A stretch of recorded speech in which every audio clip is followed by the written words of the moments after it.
Pada Juni 2025, pemerintah mencabut 4 izin usaha pertambangan di Raja Ampat karena aktivitas perusahaan dinilai memasuki kawasan konservasi dan berpotensi mengancam status UNESCO Global Geopark. Perkenalkan, saya Izzatu Baryani 040 yang akan membahas tentang izin usaha pertambangan di Raja Ampat melalui perspektif hukum administrasi negara. Untuk memahami dasar daripada keputusan ini, pertama-tama kita perlu melihat siapa sajakah aktor pemerintahan yang memiliki kewenangan dalam proses pencabutan izin tambang tersebut. Yang pertama adalah Presiden. Presiden menetapkan arah kebijakan melalui rapat terbatas, yang kemudian menjadi dasar dari tindakan administratif. Nah, pelaksanaan teknis berada pada Menteri SDM yang memang memiliki kewenangan atribusi berdasarkan Undang-Undang Minerba untuk menerbitkan, mengevaluasi, dan juga mencabut izin usaha pertambangan.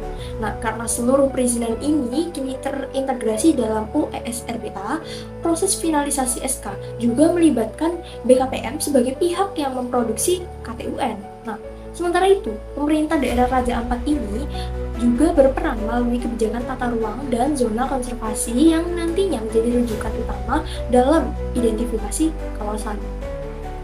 Setelah kita mengetahui siapa saja pihak-pihak yang berwenang, langkah berikutnya adalah kita harus mengidentifikasi instrumen hukum yang akan digunakan. Objek utamanya merupakan SK pencabutan izin usaha tambang yang memenuhi unsur KTUN karena ia telah berbentuk penetapan tertulis, konkret, individual, final, dan juga berdampak langsung. Sebelum SK diterbitkan, pemerintah juga mendasarkan tindakannya pada diskresi atau fresh admission demi perlindungan lingkungan. Keputusan administratif ini kemudian perlu kita uji dengan asas-asas umum pemerintahan yang baik atau sering kita dengar dengan AUPB. Dari asas kecermatan, pemerintah menyatakan telah melakukan evaluasi teknis meski perusahaan masih bisa mempertanyakan standar dari evaluasinya. Nah, dari asas keterbukaan, informasi umum sudah disampaikan, namun dokumen SK tidak dipublikasikan secara lengkap oleh SDM. Dari asas kepastian hukum, pencabutan memberi kejelasan status izin meski perusahaan dapat mempersoalkan dasar teknis dari pencabutannya.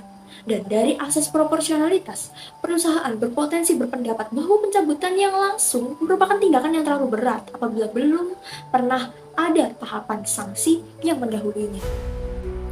Jika asas-asas tersebut dianggap tidak sepenuhnya terpenuhi, tersedia mekanisme perlindungan hukum bagi perusahaan.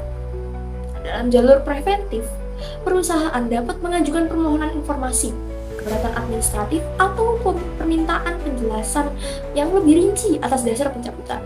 Nah, apabila langkah ini tidak menyelesaikan persoalan, perusahaan boleh beralih ke jalur represif melalui gugatan ke PT-UN dengan objek sengketa berupa SK pencabutan izin usaha tambang tersebut.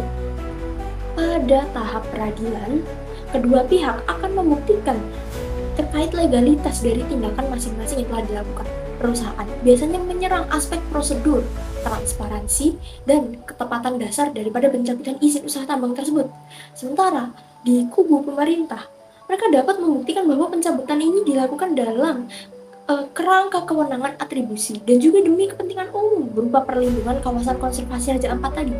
Dan hasil akhirnya sangat bergantung pada kekuatan data yang telah mereka argumentasikan dari argumentasi hukum yang dapat dibuktikan di dalam persidangan.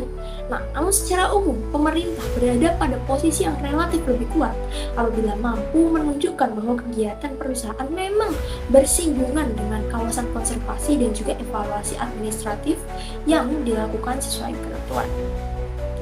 Sekian penjelasan terkait izin usaha tambang yang terjadi di Raja Ampat dari saya.